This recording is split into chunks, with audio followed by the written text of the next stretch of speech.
I don't think William Ruto is going to have a comeback after I watched that interview ya Gashagua paka ikaisha. Trust you me, there is no comeback. For that interview, there is no comeback at all. Hakuna. The things Gashagua talked about and the things Gashagua exposed, my friend, hata kama wewe ni nani, hata kama you have experience in politics, hakuna comeback. And for this video, I just want us to discuss about this man Gashagua. Why this man is like this? Because I think for the first time we are seeing a politician that Kenyans have never experienced.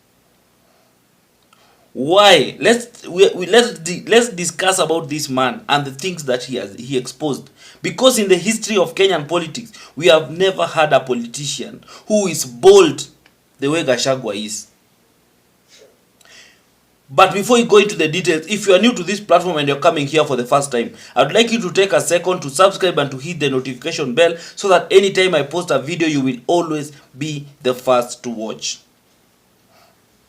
So kindly do that, na kama kawaida, I'll be back.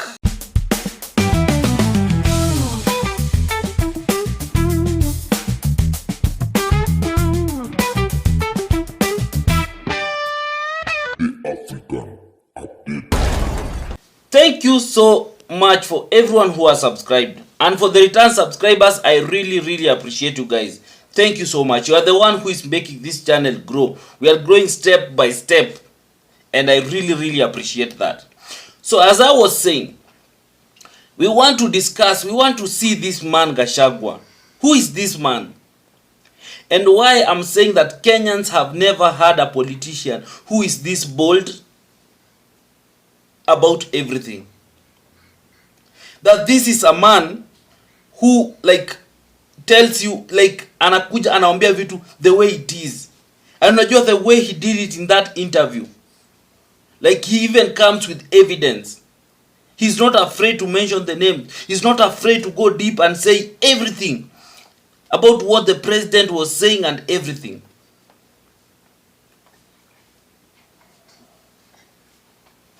This man Gashagua, for me, the only thing I can say about him is he's a gift from God.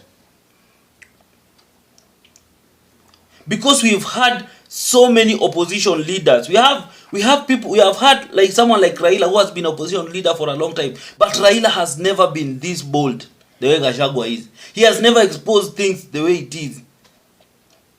And it's because of Raila, as much as he exposes some things, but he exposes some things with some personal interest. Whereby he exposes some things and then once he's called, it's given something, anatulia your story na nyamazia. But we have a man who really doesn't care. This is a man who really doesn't care. You can see even in the interview when he said that when the president wanted to give him money so that he can step down, wanted to give 1.5 billion or 2 billion so that he can resign and go home, he told the president straight to his face, "Hiyo ni pesa yenye niko nayo. That's not the kind of money you think that I'll be desperate to look for." You know, he'll tell the president broadly, "You know how much I'm worth. You know how much I supported your campaign." So this is a man who is very hard to contain. And if there's one thing nani alifanya, the President Ruto did, if there's one blunder he ever did, was to bring Gachagua close to him. Because he brought something that he cannot contain. I think right now where the president is really regretting having impeached Gachagua. Go and watch that interview. You will be shocked. Let me just show you a video. Sasa, unajua, mimi naweza kukufanya one time president. Usipofanya hii, nahitaji bilioni 10. Wewe unajua bilioni 10. When he called me myself when we disagreed and said, "I cannot work with you. I would like you to resign. And if you don't, I'll impeach you." And later on in the interview, I'll tell you why we disagreed. And he said, "Instead of you going home empty-handed, and since you assisted me, I would like you to go with your retirement package and I can get you some money to get you started off. Like 1.5, 2 billion. I told him to go to hell. I'm not interested. I'm priceless. And that kind of money, you know I have. You know how much I funded your campaign. I am not a man to be given 2 billion shillings. You know what the kind of money I am into. And therefore, I said, fine. He sent a very senior officer to come and see me. On Thursday, when the National Assembly resolved that I should be impeached by going to the Senate, that Friday morning, he sent a very senior officer to come and see me. And he gave me his terms. And again, it's my ethics because I don't record people. I recorded that conversation, giving me that offer from the president. I have that record. Okay? So the senior official was speaking for the president? Yeah, he sent me. The following day. But you know the burden of proof lies with the accuser. No, we need to see this. No problem. Okay. No problem. The following day, he told the officer I should go and have a discussion with him. And I refused to go to State House. He suggested I go to his hotel, the Western Hotel. I refused. And we met somewhere along State House Road in one of the safe houses run by the National Intelligence Service. And between me, that officer and myself, we had a discussion with the president. Again, I recorded that conversation for posterity because I know William Ruto. I put it on record. Again, he gave me that offer. I told him I'll think about it. I didn't want to have a fight with him because it was not necessary. That officer persuaded me that I should listen to the president. And because he's a man from home, he said, it doesn't matter, whatever it is, just listen to what he has to say. Who's this officer? No, I don't want to. For the sake of our public, you go for an interview, you have to... Let me explain. So I said no, I declined. The day I went to the Senate, the first day, that officer again was dispatched by the president. And I refused to see him, but after consultation with my counsels, I agreed to see him. Again, he brought me another offer. I recorded. So guys, I believe you've watched that interview. It's that video. So this is a man, the president said he asked for 10 billion. Dennis Itumbi anasema wrote that he asked for 6.8 billion. Kimani Chungwa in another interview alisema he asked for 8 billion. Now, which is the truth? Gashagua anasema the president wanted to offer him 2 billion. And remember, Gashagua said this a while back, kitambo, before the 8, the 6.8, the 10 billion came later. And that is why if you are listening to this, if you are watching this interview with a clear mind, you will understand that Gashagua is saying the truth. That Gashagua has reached a point that he doesn't need to hide anything from Kenyans. He's telling Kenyans the way they are, the way things are. So it is quite unfortunate. And the reason why I'm saying that this guy is bold, that we've never had a leader like this before for a very long time. I don't know if it has ever been. I was never there during Kenyatta's era, during the bigger part of Moi's 24-year rule of power. I was never there. I only came towards the end where I was still young anyway. I didn't know anything. But Kibaki and Uhuru, we have never had a leader who is this bold. That the guy went to an extent of recording a private conversation between him and the president, and is bold enough to say it in the media that I recorded those interviews because I know the president, I know William Ruto, I know him very well.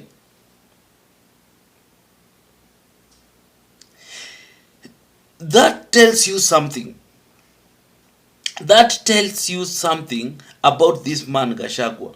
And this is why I'm saying that we need to protect this man with whatever we have, because Kenyans for a long time have been fighting to know the truth in this street of politics. In politics, we have a lot of people who are lying and telling things left, right, and center, and people who are very economical with the truth. But right now, we have a man who is telling things the way they are. This is a man who doesn't beat around the bush, anasema vitu the way they are. If you can have the guts and the audacity to record the head of state private conversation and come and tell it in the public that I have it, alafu anawaambia msikujia hapa, nimeiweka mahali yuko hapa, so don't bother coming here. Just tell me, what kind of a man is this? I'm very sure the president is going to look for Gashagua left, right, and center. Lazima amtulize. He will find all means to make sure that Gashagua ametulia. Because after this exposure, you remember, the president alienda Mount Kenya. Akatembea kazurura Mount Kenya, said all those things, he called Gashagua names and said all those things. His choir masters pia went around singing. But Gashagua amefanya tu interview moja and he has rubbished everything. And trust you me, it's so hard to to counter what Gachagua said. These guys have not responded up to now. They are now, I can see some of them, they are playing past clips of Gashagua where he admitted the issue of fertilizer, the issue of Nini, where he was saying all those things. Gashagua is coming out to tell the truth and to tell us, yes, I used to support those things because by then I was in the government. Because by then there was 1, 2, 3, 4 things. I couldn't fight the government that I'm serving in. As much as I disagreed. And he's saying categorically that he used to disagree with the president in the cabinet about these things. And if you are someone who understands politics and Kenyan, you do whatever if the government has decided to do something and they have resolved on something, you cannot go back outside there and start fighting it. It be you being one of the cabinet members. So Gachagua was playing along as much as he didn't agree with all those things. He was playing along. But deep down in his heart, he knew that these people are doing something that is wrong.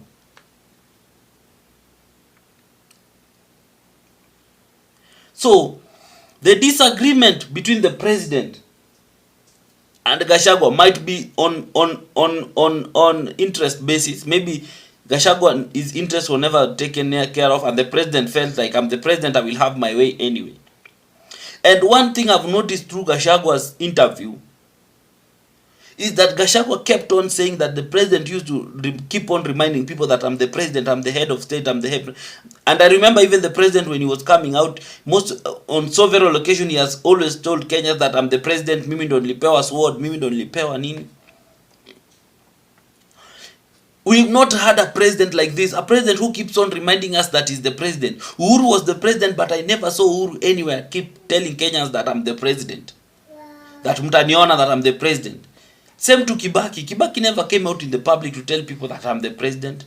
You know, when you have power, people see it. You don't have to keep reminding us. When you are powerful, when you are influential, people see it and people feel it. But when you have this urge to keep on reminding Kenyans that you are the president, wewe ndo ulipewa hii, wewe ndo ulipewa hii, it means you are not. It means you are insecure about your position.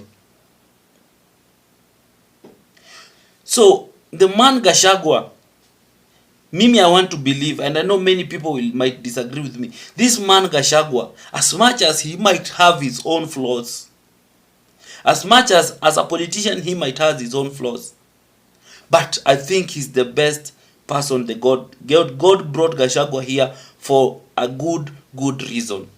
Because even Raila has been an opposition leader for the longest time, but Raila has never been this bold. And the reason why Raila has never been this bold is because Raila always exposed something with a personal interest at it. He exposes something and then anaitwa, anapewa kitu, anatulia, and then he forgets about it. That is how Raila has always operated. So he gives you something that you always feel like, hey, Raila is pro people. The moment hizo vitu zimeanza kupick, the government feels like, hey, this will be a threat. Anaitwa, anakalishwa chini, anapewa kitu kidogo, anatulia. That is how Raila has operated. But now we have Gachagua, who doesn't care about the government. He doesn't care about what they want. He doesn't want to have conversations. Because you remember, he said that the president wanted to talk to him severally, to meet him. Ikakata. Alitaka State House, akakata. Alitaka paka the president requested to meet kwa hiyo hotel yake ya Weston. Yani, Gachagua said staki. Just listen to that man. A man who is called by the president to have a meeting. Na anasema mi staki, that's kuji. I don't care. To a point whereby the president has to send someone to beg with him and to plead with him that tafadhali kuja tu, kubali tu, enda tu kai usikie, alafu niambie that Gachagua is not powerful. This is a man that even the government cannot eliminate because he's a threat. He's now becoming into a martyr. And trust you me, Gachagua is going to solidify the Mount Kenya people behind his back to a point whereby, trust you me, no one in that region will ever penetrate Mount Kenya without Gachagua. This is a man that will have total influence on his own community. Gojeni muone. Give him time. Just give him time. Anyway, guys, what do you think about this man Gachagua? Because Mimi, I've seen a level of boldness that I've never seen in Kenya politics for a very long time. And if Kenya could have such politicians, at least 6, 7 or 10 of them, trust you me, this country could have been totally different. This country could have been totally different. So you tell me in the comment section, tell me about this man Gashagua. What do you think about this man Gashagua? Some of you wanasema he's bitter. Yes, he might be operating from a point of bitterness, but what is telling us are very crucial things. These are very important things that we cannot overlook as a country. So besides his bitterness, we cannot overlook some of these things anasema. And it is high time you people start thinking deep about these things. Anyway, guys, you tell me in the comment section, what do you think about Gachagua? What do you think about his political future? What do you think about this man? But above it all, remain respectful and do not insult anyone at it. If you want to support this platform, my number is always there.